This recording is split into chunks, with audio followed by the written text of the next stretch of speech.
Ford Tauras, no heat. Let's get in here and start it up and get it warm. Let's see if we can figure anything out. Now, first thing while we're warming it up, I want to turn this. Let's listen. I don't know if we better hear it with the car or not, but see if we hear the doors change.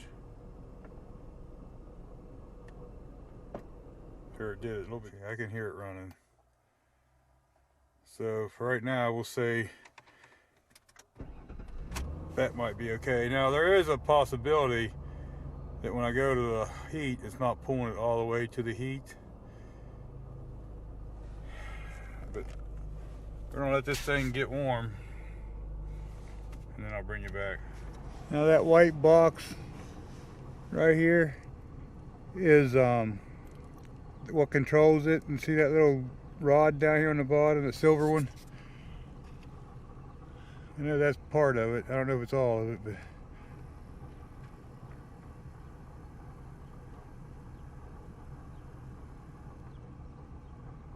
so it looks like it lifts the rod up when you go to heat.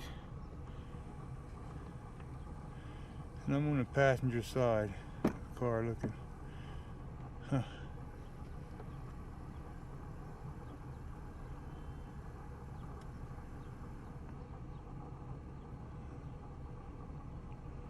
So that looks like it's moving all right, but is it moving far enough?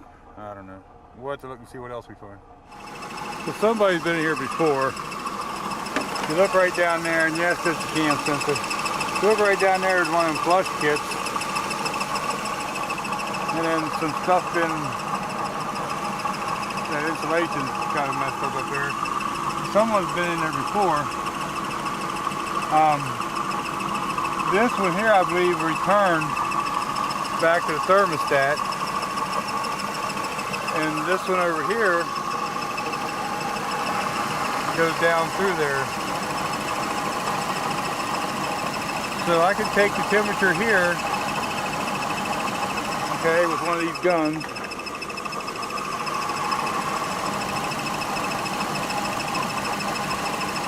(201). If I come over here,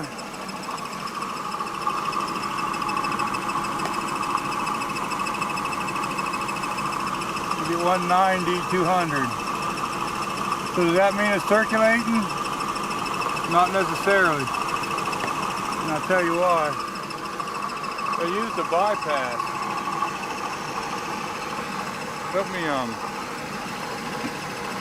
Let me turn this off so we don't have that annoying squeak. Okay, I don't know what all you'll be able to see there, but you see the one white clamp right in there is, I hope you can see, is the heater core, and then the other one's right over, see that right above the red knob on my light, see the silver thing? It turns right past that and goes into the heater core. So if you touch both of those, it seems hot, okay, which that can be deceiving too. If you look up here on top, right here about where my top of my light is, see that other hose there? See a clamp here and a clamp there? That piece of hose in the middle? That's a bypass hose. So if the heater core does get plugged up, the coolant will still flow from down here by the water pump, come up through, and instead of going through the heater core, it'll go to that bypass and then come out the other side. So that's why you can't really tell by them temperatures. Now, one thing we can do is we can pinch that hose off right there in the middle and restrict it and see if it brings any heat, see if it'll force anything through the heater core. A lot of controversy. A lot of people say you can bypass that and just run straight from the motor to the heater core and then straight to the heater core there and bypass that bypass. But right now I think I just don't get me something to pinch that. I don't know if you can see down there. See, I pinched that off with a pair of long nose vice grips. I didn't pinch it off super tight. If it's not completely blocked off, it don't matter. You just want to restrict the crap out of it, if nothing else. And if the heater core is not plugged up, it should start flowing heat now because both of those were hot. If you're on a back flush from that side like they did over there, I would also suggest pinching that off like that, or taking it off and capping it, whatever you want to do, because that way if you do back flush the heater core, it won't just come down and cross the bypass and back out. It'll have to go through the heater core. So let me start this up and see if we start getting any heat. Okay, maybe I'm just not feeling it, but sure don't seem like.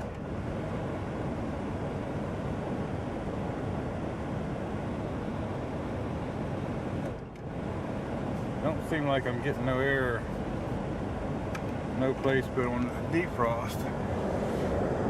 And it's lukewarm at best. Okay. Okay, out here it's saying 217, 216. And this hose down here, 199. Alright. That's the hose that comes up over by the heater core. This is the one on the other side here. Notice it's only 161.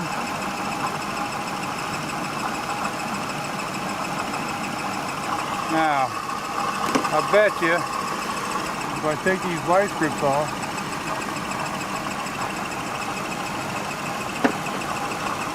in a couple minutes, I bet this hose over here gets hot.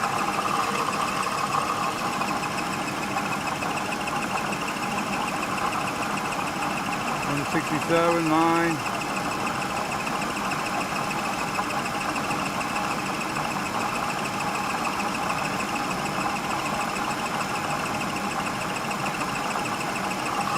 So we'll give that a minute and we'll see.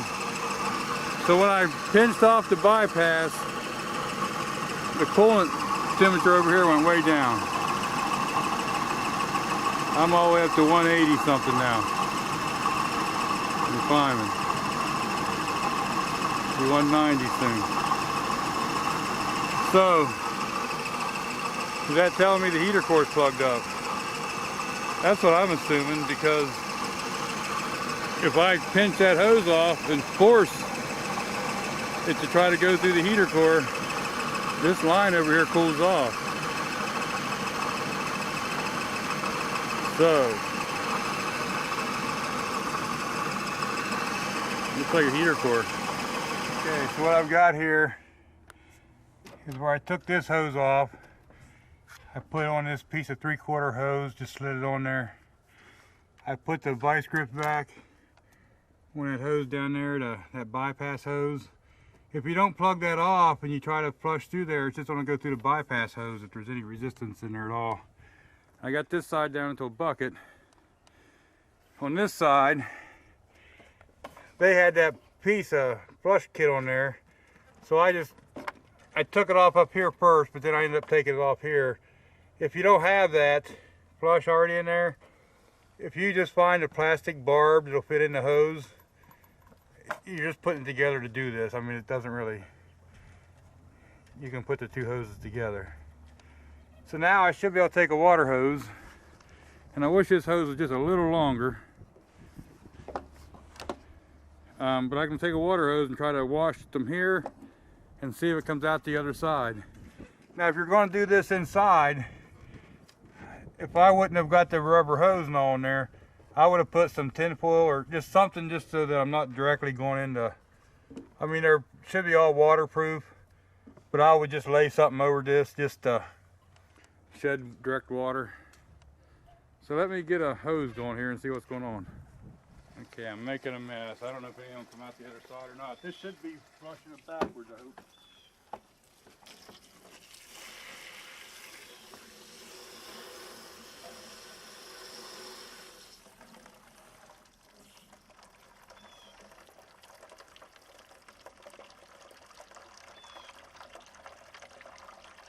I don't know if you guys caught that, but it wouldn't go at first, and I'm not really good at sealing the hose up over there, but it did. After it broke loose, I did get that much out of it. So what I'm going to do is I think I got just a little bit of CLR in there. I might just pour a little bit in that hose, hold it up and pour a little bit in there and just try to get it into the heater core, let it set for a couple minutes, and then flush it again really good.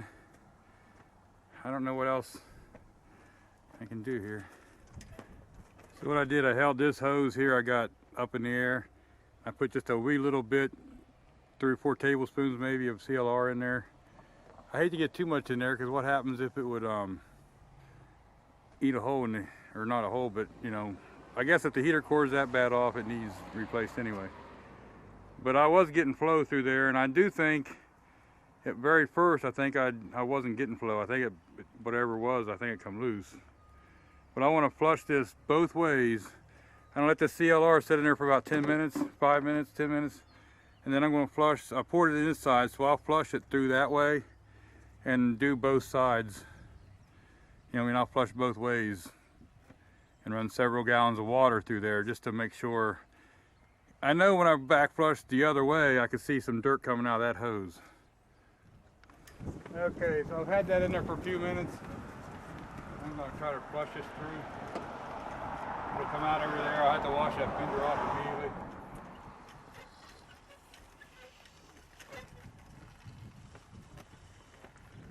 See, it looks like I get a full stream of.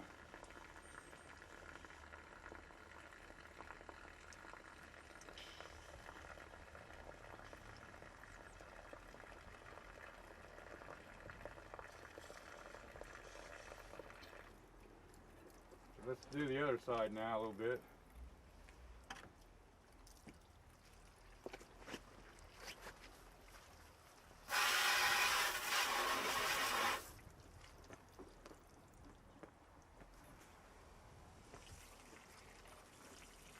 I can't see over there, but I can hear it.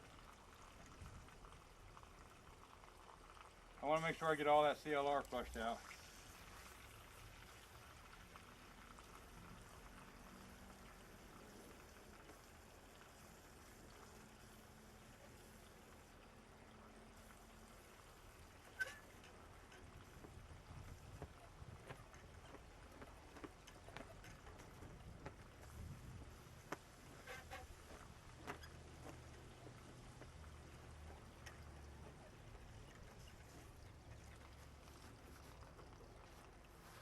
Having a nozzle like this with the end tapered really helps this out a lot.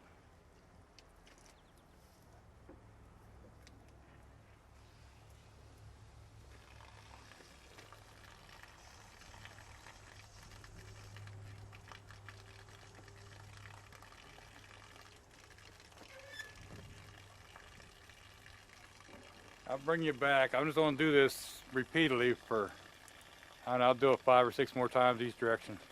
Okay, so I put it all back together. I added coolant, and I let this thing run until it got warm. All right, and once it got warm, I did have some heat at the defrosters. It's not probably perfect, but it was fairly warm. Okay.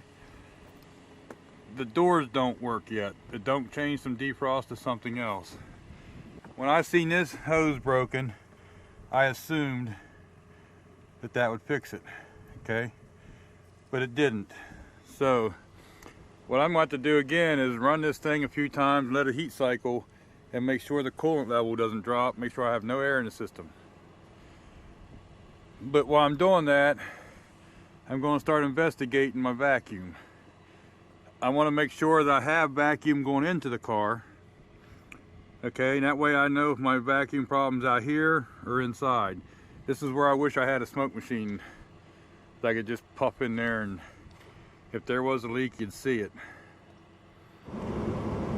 So there's not quite up to temperature yet. And if we do that now, you see in there, we're at 95.5. All right. Depending on where I hit at. But anyway, there's 99. So I'd say our issue with the no heat is solved. The only issue we got now is this issue. It won't go nowhere but on defrost. Here's the other thing that could be confusing, and I'm trying to condense the video down a little bit, but it seems the heater water comes from this side, goes through it, and comes back out on this side. So when I first put water in over here, I was just wanting to see if I did have flow or not through the heater core. Alright, if you wanted to, you could actually start on this side and back flush it, and it might push anything out. Alright, so I just wanted to make that clear. I don't know exactly how I said it. Sometimes when you're doing this and you're thinking of 2 or 3 things, you say things wrong. But what happened was the heater core was partially plugged, and once I flushed that out, we started getting heat. When you're done, you've heat cycled the car a few times, you know, run up the temperature and let it cool completely off. After it's completely cooled off after 2 or 3 times, make sure that your coolant level is good.